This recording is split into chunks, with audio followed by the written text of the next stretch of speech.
নমস্কার সবাইকে, আশা করি সবাই ভালো আছেন।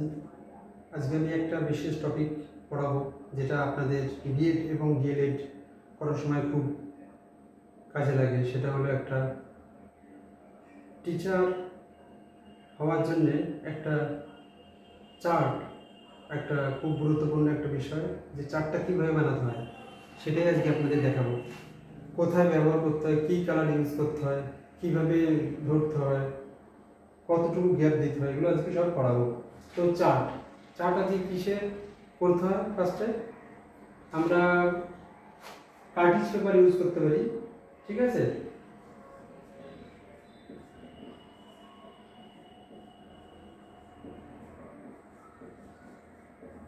কার্টিজ পেপার ইউজ করব, ঠিক আছে? আর্ট পেপার ইউজ করলে সেটা ভালো হবে না। কার্টিজ পেপার অর্থাৎ আর্ট পেপারের থেকে যেই পেপারটা খুব মোটা হয় সেটাকেই বলে কার্টিজ পেপার। দোকানে কার্টিজ পেপার বললে দিয়ে দেবে। অনেক ধরনের পেপার আছে, সবকটা কার্টিজ পেপার না, কিন্তু কার্টিজ পেপার হলো আর্ট পেপারের থেকে মোটা হয়, যার ফলে ওটার মধ্যে চার্ট করলে খুব সুন্দর লাগে দেখতে। তো যাই হোক, আমরা একটা যদি কার্টিজ পেপার নিই, সেটা ভার্টিক্যালি করতে হবে, লম্বালম্বি করতে হবে, ছবি অনুযায়ী সেটাকে লম্বা করতে হবে, ঠিক আছে? তো আমি এটা যদি লম্বা করে ধরি, তাহলে চারিদিকে 1 ইঞ্চি করে আমাদের গ্যাপ দিতে হবে। মানে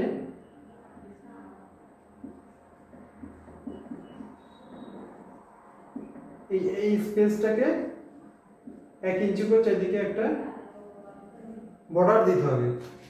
আর এই বর্ডারের কি কালার হবে? বর্ডারের কালার হতে পারে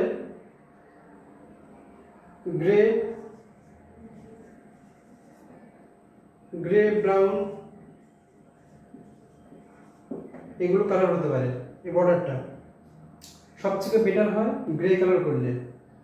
গ্রে কালার এমন একটা কালার, নিউট্রাল কালার, মানে কোনো কালারকে অসুবিধা করে না। যেমন ধরুন, আমি যদি হেডিংটা দিই ব্ল্যাক কালারে, তখন এই কালারটা মানে গ্রে যদি দিই, গ্রে থেকে কিন্তু ব্ল্যাকটা হাইলাইট হবে, যার জন্য এটাকে গ্রে দিতে বলা হচ্ছে।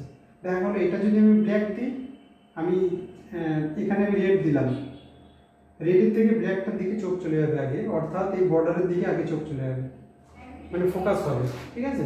যার জন্য এটা গ্রে বা ব্রাউন দিলে বা ইয়েলো আকার দিলে ভালো লাগবে, ঠিক আছে? অথবা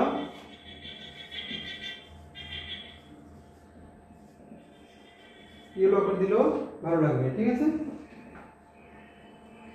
তাহলে 1 ইঞ্চি করে চারিদিকে একটা মার্জিন দিতে হবে। দেওয়ার পরে আমরা পেন্সিল দিয়ে প্রথমে একটা লাইন টানবো। এই জায়গাটা কতটুকু গ্যাপ হবে? এটা 2 ইঞ্চি গ্যাপ হবে। এই গ্যাপটা 2 ইঞ্চি হবে। আর আমাদের হেডিংটা হবে, দেখা গেল আমি একটা হেডিং দিলাম এখানটায়, ঠিক আছে? এখানে একটা হেডিং দিলাম।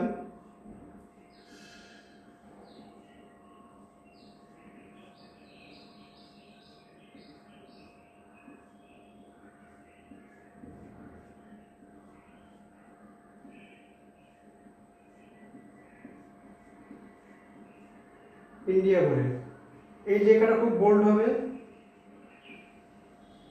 এবং এখান থেকে এখানে একটা দুটো হালকা করে লাইন টানতে হবে, এবং এই লেখাটা হবে 3 ইঞ্চি,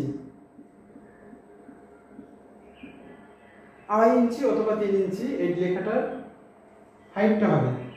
এবং যখন আমি পেন্সিল দিয়ে এটা লিখে ফেললাম, দুটো লাইন টানলাম, এবং হালকা করে আমি একটা করে সিঙ্গেল লাইনে ইন্ডিয়াটা লিখলাম। লেখার পরে যখন ইন্ডিয়া লেখাটা হয়ে গেল, তখন আমি এই লাইনটাকে মিটিয়ে দেবো। এটা আমার কোনো প্রয়োজন নেই, এবং এই লেখাটা তখন বোল্ড করে দিতে হবে লেখাটাকে, ঠিক আছে? লেখাটাকে বোল্ড করে দিলাম। বোল্ড করে দেওয়ার পরে এখানে আমি একটা ছবি আঁকবো।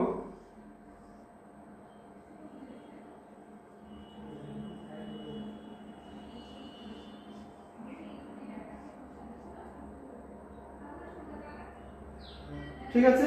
এই ছবিটা খুব সুন্দর করে বড় করে করতে হবে। সেটা এটা যদি জিওগ্রাফি অর্থাৎ ভূগোলে যদি ম্যাপ হয় সে তাহলে আমি একটা হেডিং দেবো এইভাবে, একটা ছবি হবে মানানসই। আর যদি কোনো সাব হেডিং থাকে তাহলে এই হেডিংয়ের থেকে এখানে একটা সাব হেডিং হবে, যেটা খুব, এটা যদি 3 ইঞ্চি হয় এটা তখন 2 ইঞ্চি হবে।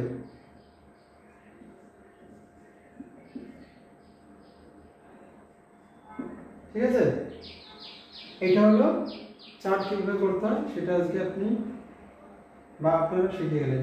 ঠিক আছে, একটা ধারণা দিলাম। এবং যদি দেখা যাচ্ছে ইংলিশ বা অন্য কোনো সাবজেক্টে বা ম্যাথের কোনো চার্ট হয়, সেই চার্টটা আপনারা এইভাবে করবেন। যদি বেশি ছবি থাকে খুব বেশি ছবি দেওয়ার দরকার নেই, 3টে বা 4টে ছবি দিয়ে বড় বড় হেডিং করবেন, খুব বেশি ছোট ছোট ছোট লেখার দরকার নেই।